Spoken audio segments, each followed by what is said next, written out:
오늘 우리에게 주신 하나님의 말씀은 로마서 8장 18절부터 30절 말씀입니다.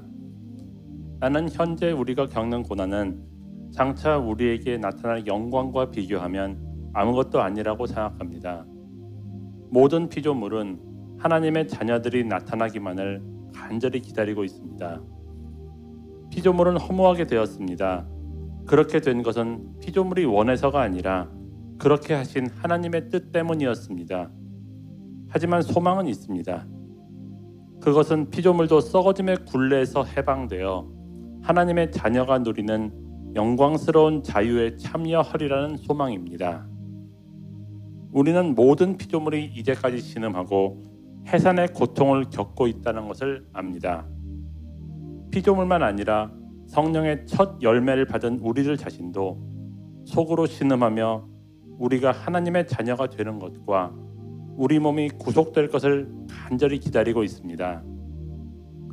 우리는 이러한 소망으로 구원을 받았습니다.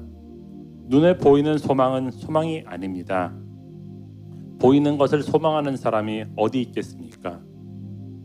따라서 우리가 아직 보지 못한 것을 소망한다면 우리는 그것을 인내함으로 기다려야 합니다. 이처럼 성령께서는 우리의 약함을 도와주십니다. 우리는 무엇을 기도해야 하는지도 모르지만 성령께서는 말로 다 표현할 수 없는 간절함으로 우리를 위해 중보 기도를 하십니다. 사람의 마음을 꿰뚫어 보시는 하나님께서는 성령의 생각이 무엇인지를 아십니다. 그것은 성령께서 하나님의 뜻에 따라 성도들을 위해 중보 기도를 하시기 때문입니다. 우리는 하나님께서 모든 일을 하나님을 사랑하는 사람, 즉 하나님의 목적을 위해 부름을 입은 사람들의 선을 위하여 하신다는 것을 알고 있습니다. 하나님께서는 전부터 아셨던 사람들을 그분의 아들과 동일한 형상을 갖도록 미리 정하시고 하나님의 아들을 많은 형제들 중에서 맏아들이 되게 하셨습니다. 하나님께서는 미리 정하신 사람들을 부르셨고 부르신 사람들을 의롭다고 하셨고 의롭다고 하신 분들을 영화롭게 하셨습니다. 오늘 나에게 주시는 은혜의 말씀을 듣겠습니다. 할렐루야. 오늘도 말씀 가운데 나오신 성도 여러분들을 주님의 이름으로 환영하고 축복합니다. 담임 목사님께서는 지금 영국에서 선교사님들과 함께 귀한 말씀을 나누시며 또 그들을 독려하는 사역을 하고 계십니다. 그래서 오늘 또 주일 설교도 이제 준비 기다리고 있는데 계속해서 같이 기도해 주시고요. 또 목요일 날 저녁 비행기로 돌아오시게 됩니다. 안전하게 잘 귀국할 수 있도록 함께 기도해 주시면 감사하겠습니다. 함께 같이 기도하고 말씀을 나누도록 하겠습니다.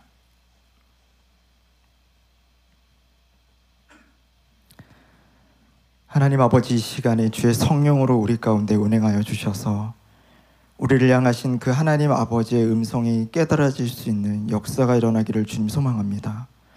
하나님, 우리의 생각과 우리의 눈과 우리의 마음과 귀를 열어주셔서 하나님 이곳에 임재하신 하나님, 그리고 우리에게 말씀하시는 하나님, 그 주님을 깨닫게 하여 주시고 그 말씀을 통하여서 그 하나님의 나라를 소망할 수 있는 귀한 은혜의 시간 되게 하여 주시옵소서. 감사드리며 살아계신 예수님의 이름으로 기도드립니다. 아멘. 조류 중에서 이제 사육하기 가장 힘든 조류가 있다면 꿩이라고 합니다. 꿩. 이 꿩은 야생 그 동물이기 때문에 컨트롤이 잘 안 된다라고 해요.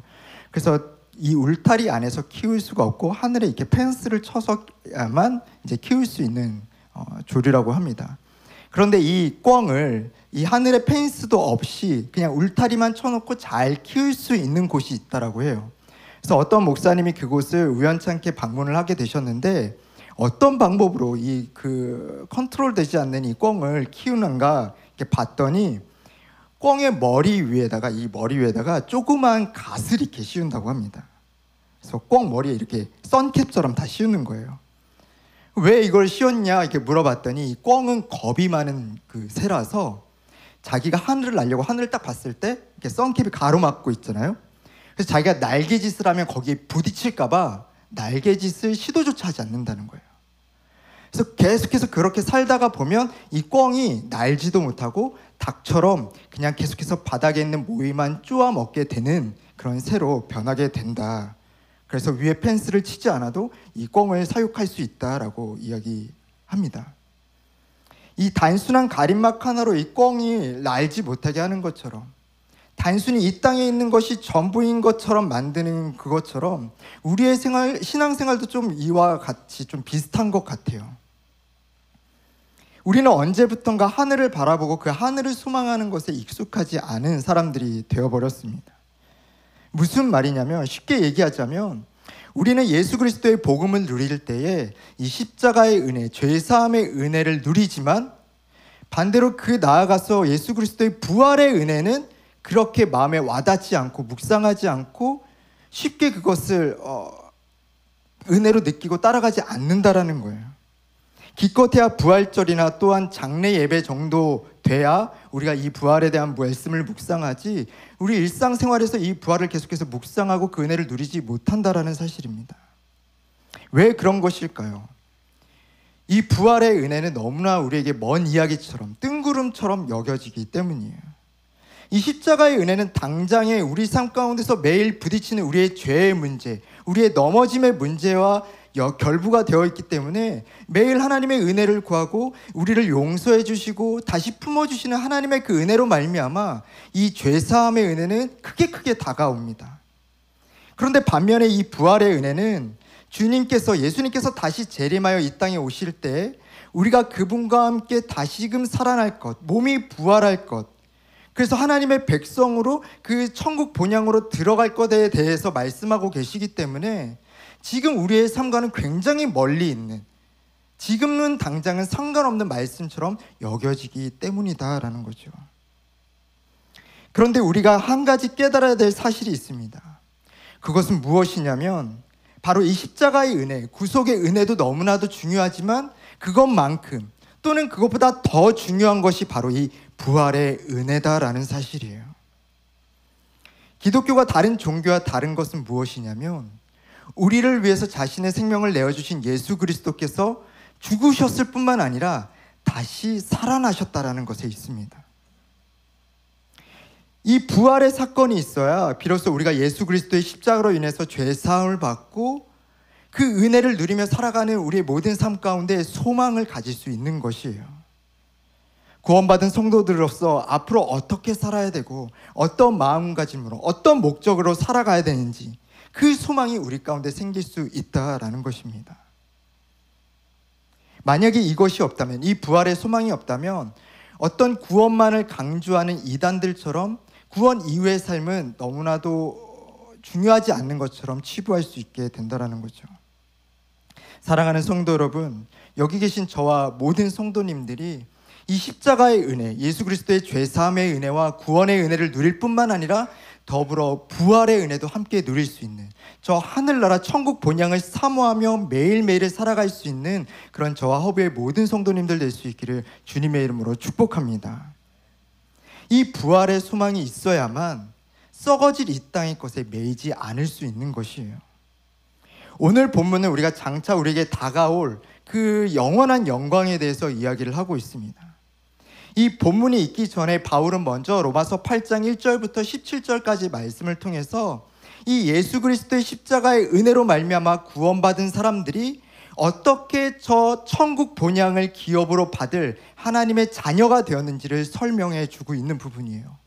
그리고 18절부터 이어지는 말씀은 무엇이냐면 이제 그 부활의 은혜를 누리는 사람들이 앞으로 어떠한 소망을 가지고 어떠한 마음의 태도를 가지고 살아야 하는지를 가르쳐주는 본문이라고 할 수가 있습니다. 먼저 오늘 본문 18절 말씀을 우리가 함께 읽어보겠습니다. 시작.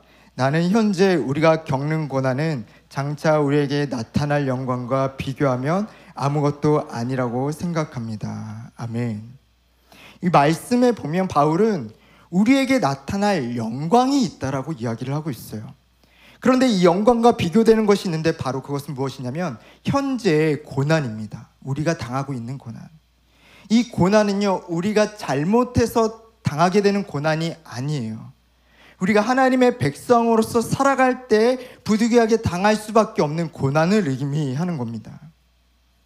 그래서 이 지금 현재 우리가 겪고 있는 고난은 앞으로 나타날, 미래에 나타날 그 영광과 그 영원한 영광과는 좋게 비교할 수 없는 것이다 라고 바울은 강조하고 있는 것이죠.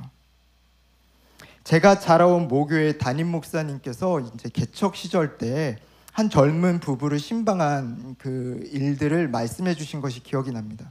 제가 가끔씩 이제 새벽 설교 때도 예화로 쓰기도 했는데요.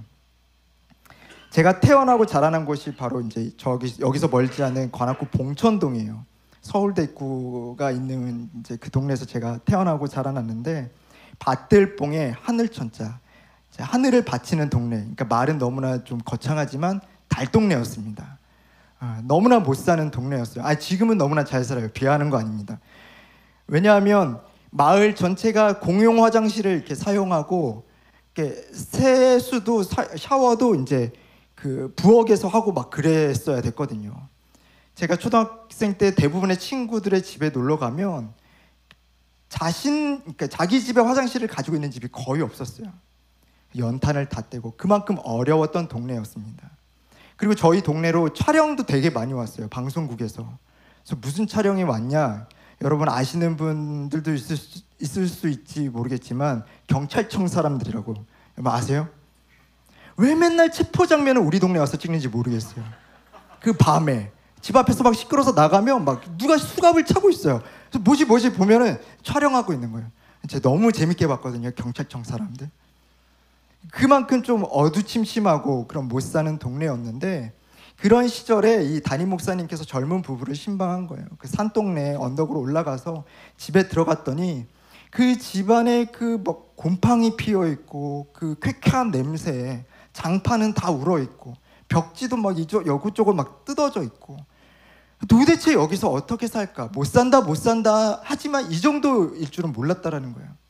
그래서 들어가서 앉았는데 이 부부가 이제 목사님 오셨으니까 이 다과도 준비하고 여러 가지 준비를 하는데, 목사님이 그 부부의 표정을 이렇게 딱 보니까 너무 밝더라는 거예요.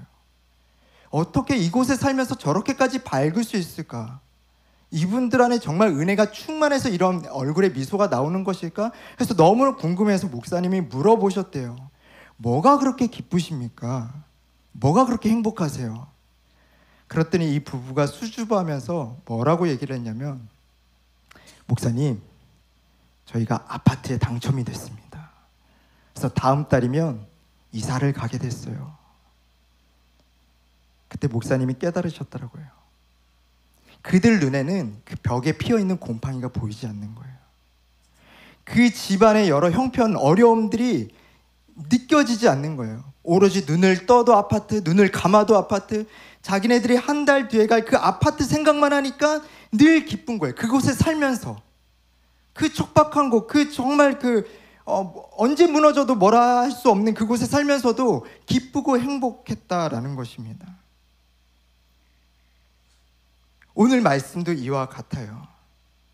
사랑하는 성도 여러분, 현재 지금 우리가 겪고 있는 고난은요, 장차 우리에게 주어질 그 영광과는 비교할 수 없는 것들입니다. 하나님께서 통치하시고 다스리시고 눈물도 고통도 없는 그 하나님이 주시는 영광과는 비할 바가 없다라는 것이에요. 여러분 그 영광을 이미 얻어놓은 사람들인 줄로 믿습니다. 아파트 당첨이 아니라 그 영광의 나라에 이미 당첨되신 분들이시다라는 거예요. 그런데 그렇다고 해서 당장 우리 삶에 산적한 고난들이 없어지지는 않습니다. 되려 이 고난을 우리가 인내로 통과해야 될 고난이라고 이야기하고 있어요. 이 고난은 무슨 고난인가? 앞에도 얘기했지만 내가 잘못해서 생기는 고난이 아니라 내가 예수 그리스도의 말씀을 붙들고 하나님의 그 믿는 자녀로서 살아갈 때 오는 고난, 알 수 없는 어려움, 억울한 일들, 또 그리스도인으로서 복음을 전할 때 겪는 어려움들, 말씀대로 살려갈 때 세상과 부딪히는 여러 가지 일들, 그리고 뿐만 아니라 여전히 내 죄의 유혹에서 거룩함을 힘써 지키기 위해서 싸우는 그 모든 어려움들, 그리고 또한 하나님께서 우리의 신앙을 성숙하게 하기 위해서 때로는 허락하시는 그런 고난들까지도 우리는 그 고난을 인내로 이겨가야 된다는 것이죠. 때로는 이 고난은 우리를 짓누르고 눈물을 흘리게 할 때도 있습니다. 그러나 우리가 이 모든 고난을 넉넉히 이길 수 있는 이유는 바로 우리에게 부활 소망이 있기 때문이에요. 이 땅이 전부가 아니다라는 것을 알고 있기 때문입니다. 우리가 그저 지나가는 나그네의 삶을 살고 있다는 것을 확신하기 때문이에요. 그리고 우리가 영원히 누릴 그 나라는 영광이 가득한, 고통도 없고 눈물도 없고 기쁨으로 감사로 하나님을 예배하는 그 예배로 가득한 곳인 것을 알기 때문에 우리가 이 지금 잠깐 지나가는 시간을 넉넉히 이겨낼 수 있는 것입니다. 그래서 오늘 본문 24절부터 25절은 이렇게 고백하고 있어요. 우리는 이러한 소망으로 구원을 받았습니다. 눈에 보이는 소망은 소망이 아닙니다. 보이는 것을 소망하는 사람이 어디 있습니까? 따라서 우리가 아직 보지 못한 것을 소망한다면 우리는 그것을 인내함으로 기다려야 합니다. 여기서 인내를 이야기하는 것은요, 억지로 악을 쓰면서 참아내는 인내가 아닙니다. 내가 견뎌내야지. 할 수 있어. 너무 힘들지만 내가 버텨내야지. 이런 인내가 아니에요. 성경에서 말하는 해산의 고통과도 같습니다. 여러분, 해산의 고통이 무엇이죠? 기대가 있는 고통이에요. 소망이 있는 고통입니다. 곧 만나게 될 우리 아이와의 만남을 기대하면서 내가 참아낼 수 있는 기쁨의 고통인 것이에요. 그래서 우리가 이 땅에서 살면서 크리스천으로서, 성도로서 여러 가지 고난을 당할 때 우리가 이악 물고 견디는 것이 아니라 기대와 소망으로 이 모든 고난을 인내하며 견딜 수 있다라고 이야기를 합니다. 군대에서 행군을 할 때요, 고참들 입에서 흔히 나오는 거짓말이 있죠. 조금만 더 가면 된다고, 곧 도착한다고, 그리고 4시간을 갑니다. 너무나 힘들죠. 내가 지금 어디로 가는지, 무엇을 위해 가는지 목적지도 알지 못하고 이유도 알지 못하고 가는 길만큼 여러분 힘든 것이 없어요. 그런데 여러분, 우리에게는 목적지가 있습니다. 분명한 이유가 있어요. 그것은 바로 저 천국 본향이 있다라는 사실이에요. 제가 너무나도 좋아하는 찬양의 가사가 이렇게 되어 있습니다. 나 지금은 비록 땅을 버타며 살지라도 내 영혼 저 하늘을 디디며 사네. 내 주님 계신 눈물 없는 곳, 그곳에 숨겨둔 내 소망이 있네. 오늘 본문 21절 말씀은요, 이렇게 기록되어 있어요. 그것은 피조물도 썩어짐의 굴레에서 해방되어 하나님의 자녀가 누리는 영광스러운 자유에 참여하리라는 소망입니다. 바울은 이 소망을 이야기하다가 갑자기 이 피조물조차도 그 영광의 회복을 기다리고 있다라고 이야기를 합니다. 왜 갑자기 피조물들의 이야기를 꺼내는 것일까요? 그것은 이 피조물조차도 이들은 자신들이 원해서 이렇게 썩어질 것, 그리고 허무한 것, 저주받은 상태가 된 것이 아닙니다. 인간의 타락으로 말미암아 이 땅이 저주를 받게 된 것이죠. 그래서 하나님의 뜻하심으로 인하여서 이 땅조차도 저주를 받게 된 거예요. 자신들이 원해서 받은 게 아닙니다. 그런데 그러한 피조물임에도 불구하고 자신들이 하나님의 영광으로 회복될 날을 기다리고 있다라는 거예요.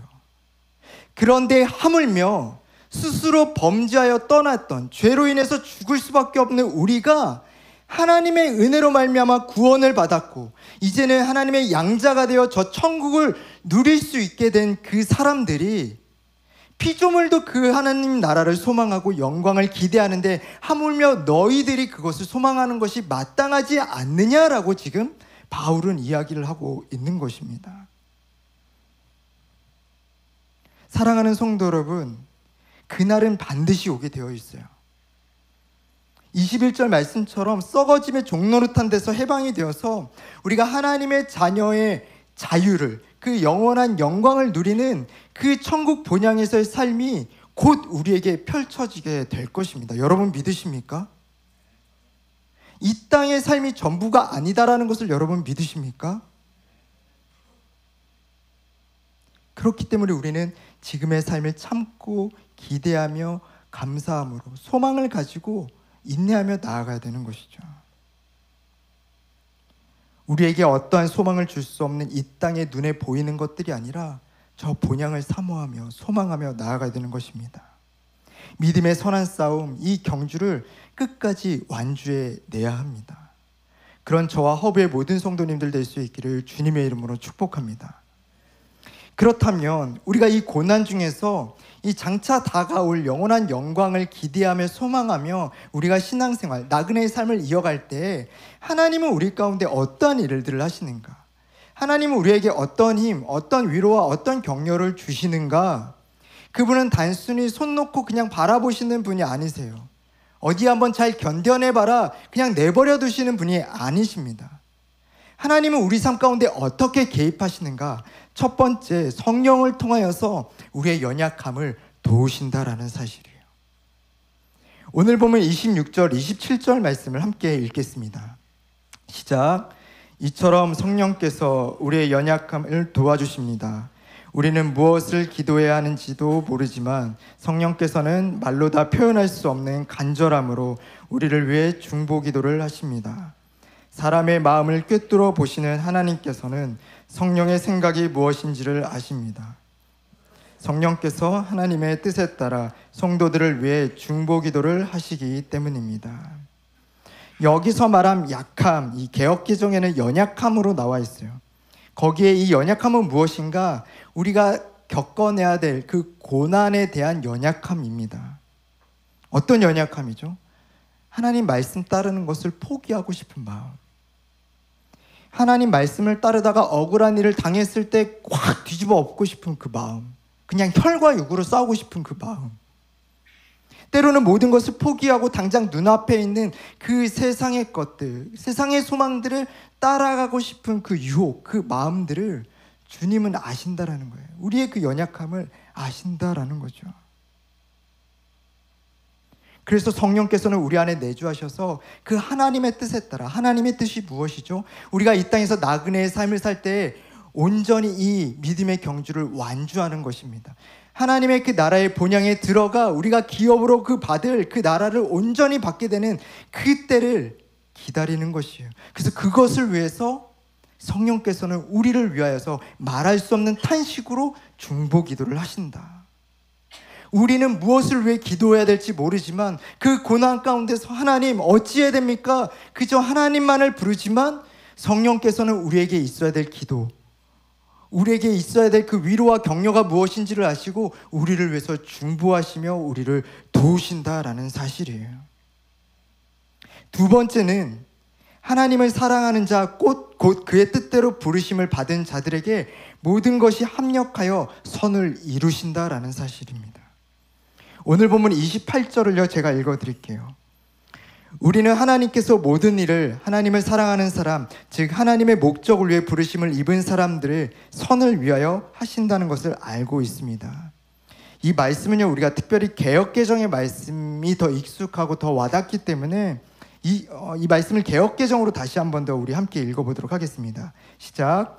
우리가 알거니와 하나님을 사랑하는 자 곧 그의 뜻대로 부르심을 입은 자들에게는 모든 것이 합력하여 선을 이루느니라. 아멘. 하나님께서 우리의 삶 가운데 임재하셔서 함께하여 주셔서 모든 상황들, 모든 환경들, 모든 것들을 통하여 합력하여 선을 이루신다는 거예요. 근데 이 선은요 우리가 누릴 수 있는 이 땅에서 어떤 복, 만사 형통의 복이 아닙니다. 우리가 앞에서 하나님의 뜻에 대해서도 살펴봤지만 이 하나님의 선은 무엇인가? 우리가 이 땅에서 하나님의 백성으로서 믿음을 잘 지켜내고 믿음의 경주를 완주하여서 그 천국 본향으로 들어가는 것을 의미하고 있어요. 그래서 하나님께서 그 모든 선을 위해서 합력하여 일하신다라는 것은 무엇이냐면 우리 삶 가운데 일어나는 모든 일들을 통하여서 우리의 믿음을 계속해서 견고하게 하시고 계속해서 그 하늘나라를 바라보게 하셔서 이 믿음의 경주를 완주하게 하신다라는 뜻입니다. 때로는 우리 삶 가운데 여러 가지 어려움들, 박해가 있을 수 있겠죠.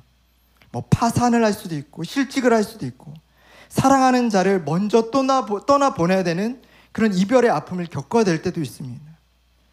또 죽을 것과 같은 그런 병을 감당해야 될 때도 있죠. 그러나 이 모든 것들을 통해서 하나님이 우리에게 이루시는 것은 무엇이냐면 우리의 이기적인 육체의 행위를 죽임으로 말미암아 계속해서 예수 그리스도를 닮게 하시는 거예요. 그리고 천국을 바라보고 그 땅을 계속해서 소망하게 하시는 것입니다. 하나님은 지금도 우리 삶 가운데 함께 계셔서 그 본향을 소망하게 하시는 줄로 믿습니다.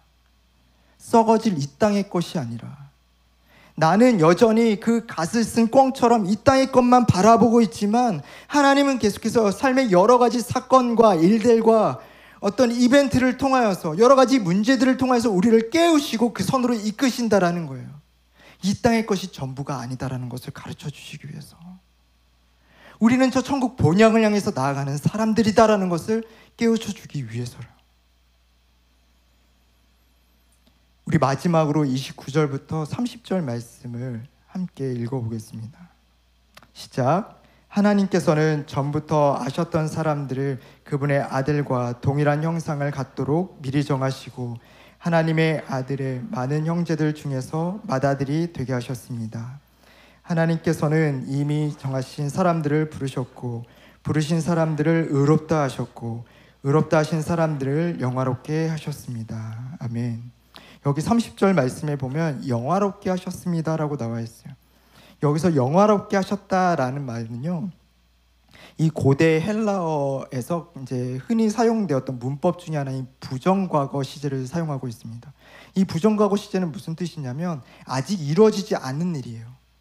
그런데 반드시 분명하게 이루어져야 될 그 일들을 확정적으로 이야기를 하는 것이에요. 필연적으로 반드시 이루어질 수밖에 없는 그 일을 아직 이루어지지 않았지만 확정적으로 이야기를 하는 것입니다. 즉 지금까지 우리가 나누었던 그 영원한 영광, 그 천국 소망은 반드시 우리에게 이루어진다라는 사실이에요. 영화롭게 하셨습니다. 우리는 이미 영화롭게 될 것입니다. 그 일은 또한 반드시 이루어지게 될 것입니다. 그렇기 때문에 사랑하는 성도 여러분, 우리를 향한 이 하나님의 목적, 그 하나님의 열심이 결코 좌절될 수 없다라는 것을 기억하면서 이 땅의 것에 소망을 두고 아둥바둥할 것이 아니라 저 천국 본향을 바라보면서 소망으로 기대함으로 고난을 한 걸음 한 걸음 이겨나가야 된다라고 이야기를 하고 있는 것이에요. 고린도후서 3장 18절 말씀을 보면 우리가 다 수건을 벗은 얼굴로 거울을 보는 것 같이 주의 영광을 보매 그와 같은 형상으로 변화하여 영광에서 영광에 이르니 곧 주의 영으로 말미암음이라. 바울은 누구보다도 그 본향에 대한 확신이 있었던 사람입니다. 그래서 그 확신에 찬 고백으로 우리에게 강조하며 이 땅의 것에 매이지 말고 그 하늘 본향을 바라보라고 이야기하고 있어요. 예수 그리스도의 그 은혜는요, 단순히 십자가에서의 우리의 죄를 사여 주시는 은혜뿐만 아니라 영원한 그 천국 본향을 우리에게 기업으로 주시는 자녀됨, 양자의 은혜도 있다라는 것을 이야기를 하고 있는 겁니다. 그래서 이 바울이요, 확신하면서 뭐라고 고백하느냐, 바로 31절부터의 말씀인데요, 제가 읽어드릴게요. 그래서 이 점에 대해서 우리가 무엇이라고 말할 수 있겠습니까? 하나님께서 우리 편이시라면 누가 우리를 대적하겠습니까? 자기 아들까지도 아끼지 않고 우리 모두를 위해 내어주신 분께서 그 아들과 함께 우리에게 모든 것을 은혜로 주지 않으시겠습니까? 하나님께서 택하신 사람들을 누가 골수할 수 있겠습니까? 의롭게 하시는 분은 하나님이신데 누가 감히 죄가 있다고 판단하겠습니까? 죽으신 분은 그리스도 예수이십니다. 그분은 죽으셨을 뿐만 아니라 다시 살아나 하나님의 오른편에 앉아 계시면서 우리를 위해 중보 기도를 하고 계십니다. 누가 우리를 그리스도의 사랑에서 끊을 수 있겠습니까? 환난입니까? 아니면 어려움입니까? 핍박입니까? 그렇지 않으면 굶주림입니까? 헐벗음입니까? 위험입니까? 아니면 칼입니까? 성경에 기록된 것처럼 우리는 하루 종일 주님을 위해 죽음에 직면하고 있습니다. 우리는 도살당할 양과 같은 대접을 받았습니다. 그러나 우리는 우리를 사랑하신 하나님의 힘입어 이 모든 것을 이기고도 남습니다. 나는 확신합니다. 죽음이나 생명이나 천사들이나 하늘의 권세자들이나 현재 일이나 장래 일이나 어떤 힘이나 가장 높은 것이나 깊은 것이나 그 밖에 어떤 피조물이라도 우리를 우리 주 그리스도 예수 안에 있는 하나님의 사랑에서 끊을 수 없습니다. 아멘. 사랑하는 성도 여러분, 말씀을 맺으려고 합니다. 여러분들은 어떤 소망을 가지고 살아가고 계신가요? 물질적인 축복, 자녀의 잘됨, 사람들의 인정, 어떤 건강한 삶, 무엇에 소망을 두고 열심히 일하고 계시나요? 무엇에 소망을 두고 그렇게 삶에서 고군분투하고 계십니까? 오늘 말씀에도 나오지만요, 보이는 것들은 우리의 소망이 될 수가 없어요. 왜냐하면 그 모든 것들은 언젠가는 사라지고 썩어질 것들이기 때문이에요. 우리 주님이 저와 여기 계신 모든 분들에게 베풀어 주신 은혜는 단순히 우리의 죄를 사하여 주신 것만 있지 않습니다. 하나님의 자녀로서 또 천국이 그 수많은 복들을 다 누릴 수 있는 양자의 특권으로서 그 본향을 기대하며 나그네의 삶을 살 수 있도록 우리와 함께 하시는 복 또한 주셨다라는 거예요. 그래서 바라고 원하옵기는 하나만 알고 둘은 모르는 사람이 되지 않았으면 좋겠어요. 맨날 내 안에 죄의 문제 가지고 그냥 씨름하고 주님 용서해 주세요, 또 용서해 주시는 은혜에 그것만으로 기뻐하는 것이 아니라 나는 이미 승리함을 얻었고 자유함을 얻었고 하나님의 자녀됨을 나는 믿습니다라고 하면서 그 삶 가운데 기대와 소망으로 넉넉히 이겨내는 그 축복 또한 누리기를 소망한다라는 것이에요. 우리가 지난 10주간 동안 안식에 대해서 배웠습니다. 진짜 나를 되찾는 방법. 그래서 우리가 말씀을 들었는데요, 참된 안식은 무엇인가? 진짜 나를 되찾는 것은 무엇인가? 이 땅에서의 고난이 없는 삶이 아닙니다. 문제가 없는 삶이 아니에요. 고통받지 않는 삶이 아닙니다. 진정한 안식은 내 모든 소망이 저 천국 본향에 있는 것이에요. 우리가 앞에서 나누었던 것처럼 그러한 집에 살면서도 기뻐할 수 있고 기대할 수 있고 넉넉히 이겨내는 삶을 사는 비결은 그들이 갈 곳이 어딘지가 정해져 있었기 때문입니다. 당장 이 땅에서 누릴 것, 그것 때문에 행복하고 일희일비하는 게 아니다라는 거죠. 어쩌면 그 부분은 일시적인 기쁨을 누렸을지는 모르지만 우리에게는 영원히 사라지지 않을 기쁨이 기다리고 있고 이미 우리 가운데 허락되어져 있습니다. 그렇기 때문에 그것을 취하여 누릴 수 있는 저와 허브의 모든 성도님들 될 수 있었으면 좋겠어요. 하늘을 바라보십시오. 천국 본향을 사모하십시오. 내가 그 땅에 내가 누리게 될 그 영원한 생명, 고통도 없고 눈물도 없고 행복만 가득한 그날을 기대해 보십시오. 그럼 지금 당장 내 앞에 국면한 그 문제는요, 더 이상의 어려움이 되지 않을 거예요. 하나님은 그것을 약속하셨습니다. 그리고 그 약속은 반드시 이루어집니다. 그리고 그 약속을 이루시기 위해서 주님은 오늘도 우리를 인도하고 계세요. 그 주님을 바라보면서 그 주님과 함께 동행할 수 있는 저와 허브의 모든 성도님들 될 수 있었으면 좋겠습니다. 히브리서 12장에 보면요, 그런 저와 여러분들을 향해서 응원의 메시지가 담겨 있어요. 메시지 성경으로 이렇게 기록되어 있는데요, 우리 1절부터 3절까지인데 우리 함께 한번 읽어볼까요? 시작. 길을 개척한 이 모든 사람들, 이 모든 노련한 믿음의 대가들이 우리를 응원하고 있다는 말이 무슨 뜻인지 알겠습니까?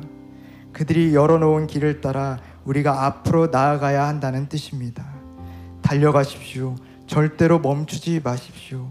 영적으로 군살이 붙어도 안 되고 몸에 기생하는 죄가 있어서도 안 됩니다.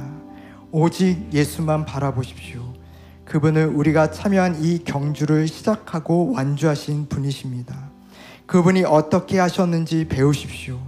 그분 앞에 있는 것, 곧 하나님 안에서 그리고 하나님과 함께 결승점을 지나는 기쁨에서 눈을 떼지 않으셨기에 달려가는 길에서 무엇을 만나든 심지어 십자가와 수치까지도 참으실 수 있었습니다. 이제 그분은 하나님의 오른편 영광의 자리에 앉아 계십니다. 여러분의 믿음이 시들해지거든 그분 이야기를 하나하나 되새기고 그분이 참아내신 적대 행위의 긴 목록을 살펴보십시오. 그러면 여러분의 영혼에 새로운 힘이 힘차게 솟구칠 것입니다. 성령님이 우리와 함께 계십니다. 지금 이 시간 여러분 마음 가운데 계십니다. 그리고 우리의 삶을 응원하고 계세요. 뿐만 아니라 우리보다 앞서갔던 그 믿음의 선배들이 저 천국 본향에서 우리를 보고 있습니다. 그리고 응원하고 있어요. 격려하고 있습니다. 멈추지 말라고, 지치지 말라고, 포기하지 말라고. 너희를 위한 영원한 상급 면류관이 기다리고 있다고. 성령님은 지금도 우리 안에 계셔서 여러분의 삶을 도우십니다. 응원하고 계세요. 그래서 어떠한 문제가 와도, 어떠한 어려움이 와도 하나님의 그 자녀의 삶을 절대 포기하지 않는 저와 허브의 모든 성도님들 될 수 있기를 주님의 이름으로 축복합니다. 제가 아까 이제 한번 나누었던 그 찬양 가사인데요, 모르시는 분들도 계실 수 있을 것 같아요. 그래서 모르시는 분들은 이 가사를 묵상하시면서 또 기도하는 마음으로 함께 따라오셨으면 좋겠고, 아시는 분들은 곡조 있는 기도로 함께 올려드렸으면 좋겠습니다.